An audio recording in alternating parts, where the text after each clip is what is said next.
Hello. Yeah, no, you have Disney sign. You wish I had Disney sign.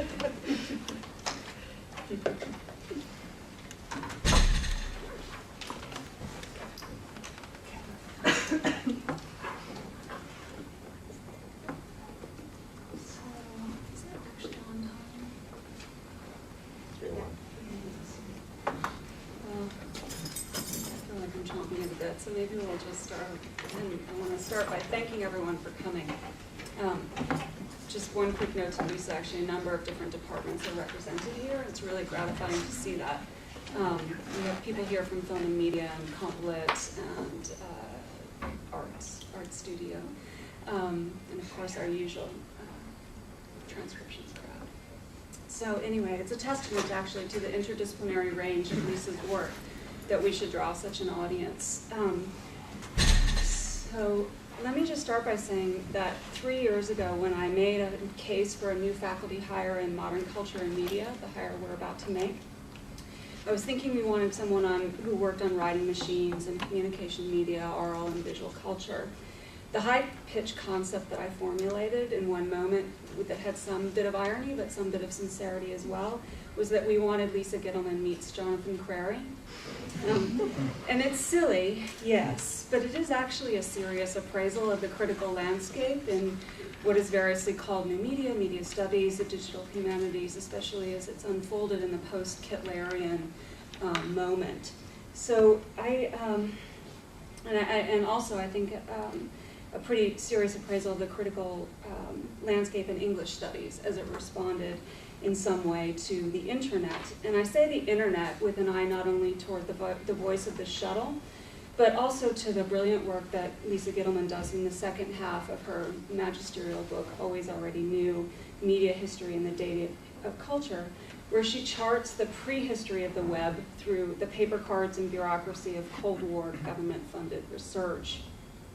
I think that book has fundamentally reorganized the practice of media history by prompting us to rethink both media and history. Work Gitelman began in her earlier monographs, Script Screws and Writing Machines, and certainly in the co-edited collection, New Media, 1740 to 1950. So she has a PhD, and I want to say just a few words about her disciplinary background because, again, it sort of reflects the range in the room. She has a PhD in English, but she did very important editorial work at the Thomas Edison Papers at Rutgers.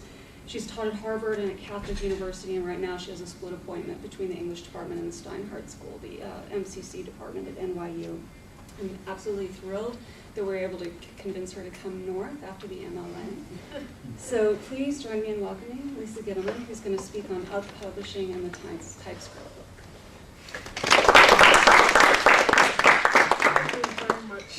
For your invitation, for showing up on a Monday at the beginning of term, and Rita for your too generous introduction. It's a delight to be here instead of the MLA. And what I brought along is some incredibly fresh, new work that is by turns, chaotic or not. I'm really kind of counting on you to help me sort of see around the edges of this. It's something that I'm preparing as a keynote for the Society for Textual Studies in the middle of this semester. But you are literally the first people to hear this, see this, any of this, so you'll have to tell me what's working and what's not. It's about cut down from sort of 2/3 of a chapter of a new project on the genre of the document. And my idea is that documents are part of an understudied vernacular form. So my project is going to explore documents across media as a means of understanding the way that texts become authoritative according to the structures and practices of their circulation. I want to adapt my methods from media studies, science studies, and the history of the book and try and stick them together in some meaningful way to see examples of documents that are at once historically and culturally specific, but that can also speak to the present moment, to our present documentary moment. I mean, I think of us as living, very much the question of documents as never before, that we probably always have lived with the question of documents as never before.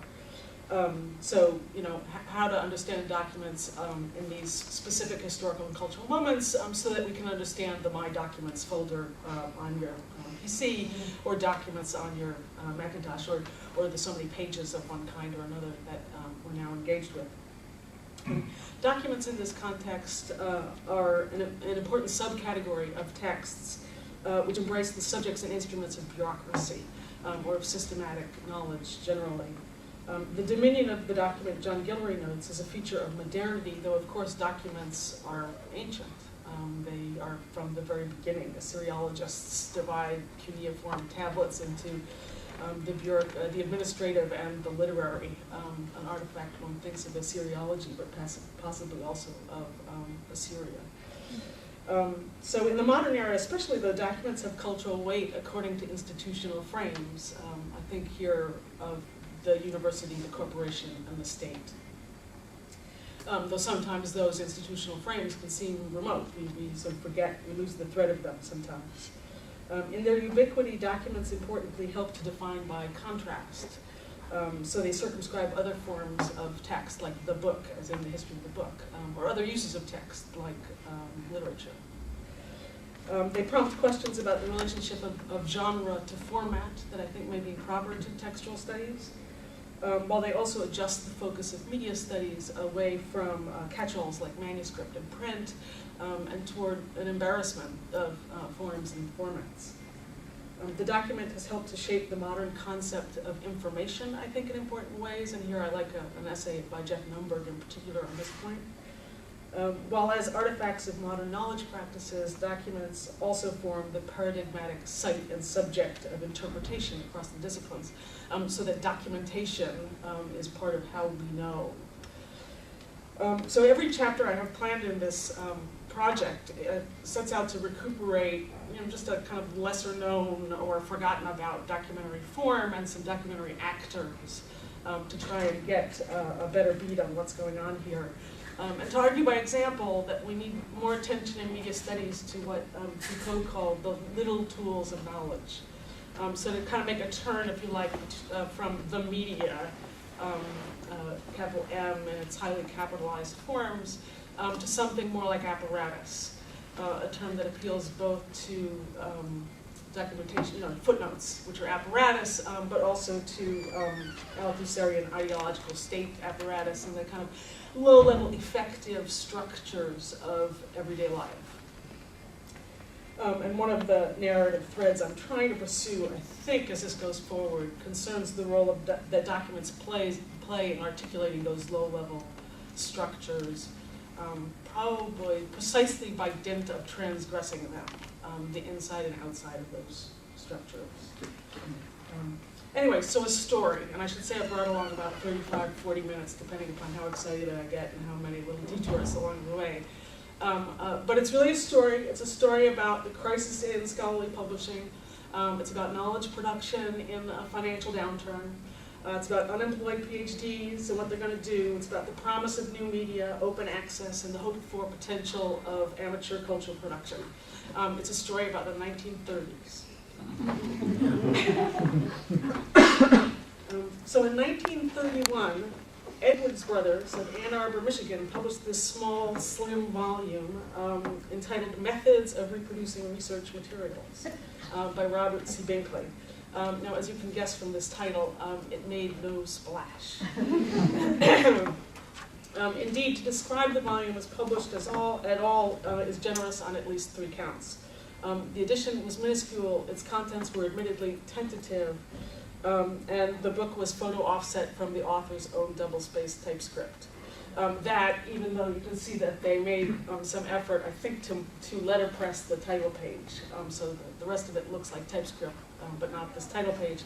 I brought along about, I don't know, maybe 10 or 12 really boring slides today. This one I tried to introduce a little bit of drama to, on the left there. So anyway, Edwards Brothers had produced about 100 copies of this, and they were going to be given away for free. So Edwards Brothers wasn't making any money on them, and neither was Binkley.